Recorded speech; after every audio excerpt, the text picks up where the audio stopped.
दिया एक एक पैसा। लेकिन कुछ लोगों की आदत होती है ना कि गरीब लोगों को परेशान करना। उस गरीब पर मेरी माँ और धन निकाल दिया उसने। बात यहाँ तक आ गई कि केस डल गया और केस कोर्ट तक पहुंचा। देखो उस गरीब को खड़ा किया कटघरे में जज साहब। अरे भाई इसके पैसे नहीं दिए।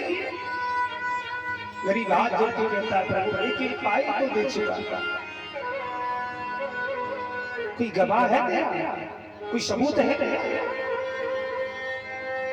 और ये सत्य बता रहा हूं, गरीब का ना तो कोई गवाह होता है और ना गरीब का कोई सबूत होता है। जज साहब ने कहा कि अरे कोई गवाह है, कैसे मालूम कि तूने पैसे दिए इसको? कांप रहा है, खड़ा खड़ा कटघरे में। हाँ कौन है? क्या नाम है उसका? बोले बांके बिहारी। बोली गोली गोविंद भगवान। जज साहब बोले कहा तो उसको बुला। बोले यहाँ नहीं है। जज साहब ने 7 दिन का टाइम दिया उसको। बोले अगर 7 दिन के बाद उसको लेके आना। ठीक है। आज साहूकार जो बैठा हुआ कोर्ट में सुन रहा था ना कि इसका खड़ा कौन है, बांके बिहारी। अपने 2-4 आदमी उसके गांव भेजे। बोले भाई देख के आओ कि उस गांव में बांके बिहारी नाम का कौन आदमी है। कोई नहीं मिला। 7 दिन पूर्ण हुए, फिर उसको कटघरे में खड़ा किया उस गरीब को।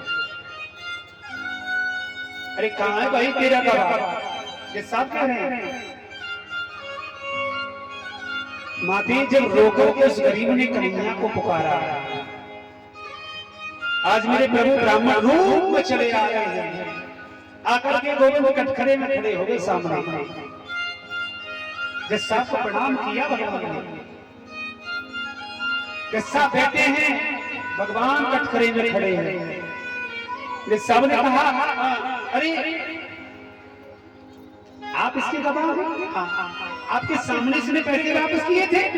हाँ और सुनो साहब मेरे सामने से गरीब ने पैसे दिए। अगर विश्वास नहीं होता तो इस साहूकार का जो रजिस्टर है ना उसको मंगाओ। और सुनो उस रजिस्टर का जो 330 नंबर का जो पेज है उस पेज पर इस गरीब की हिसाब की पर्ची फाइनल की रखी हुई है। मंगाओ।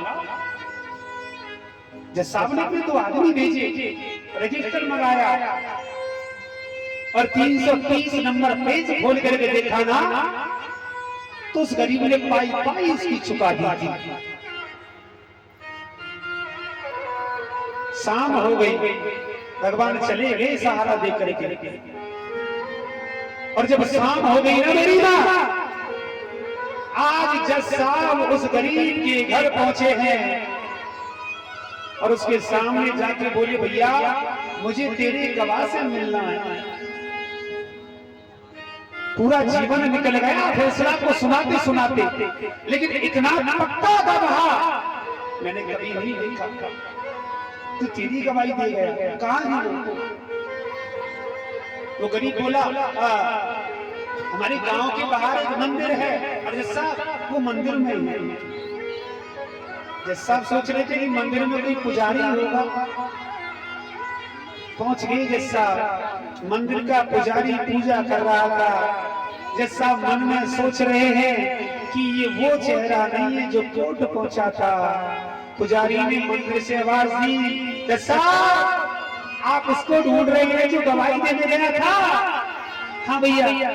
बोले वो ये बैठा है। बोले गोविंद भगवान की जय हो। जय जय श्री राधे।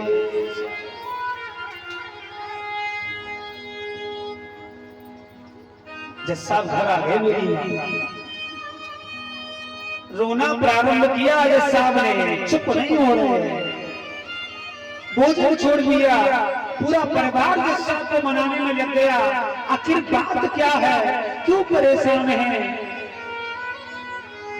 तब जज साहब अपने परिवार से कहते हैं, पत्नी से कहते हैं देवी मैं इतना बड़ा आदमी हो गया कि आज भगवान मेरी सभा में पधारे और मैं बैठा रहा और मैंने भगवान को कटघरे में खड़ा कर दिया।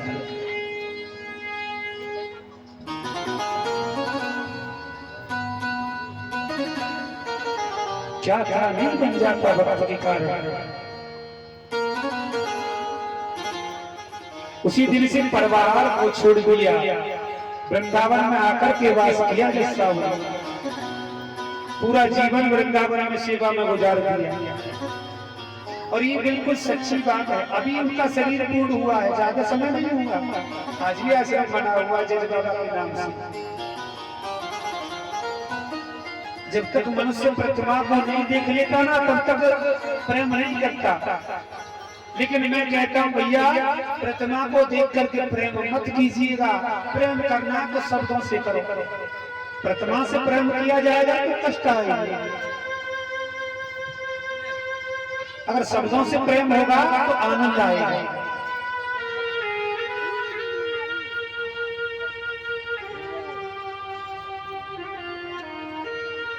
छोटी सी बात को लेकर के पूरा परिवार बिखर गया।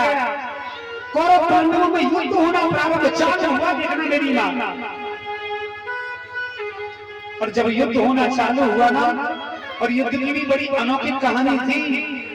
दोनों कौरव पांडव पहुंचे भगवान के पास।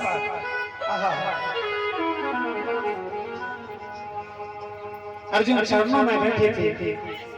दुर्योधन सिर की ओर बैठा है, प्रभु विश्राम कर रहे हैं। आंख खोल कर अर्जुन को देखा। सखा कब आए थे? दुर्योधन आ गया पीछे से। बोले पहले मैं आया हूं प्रभु, पहले मुझे दीजिए।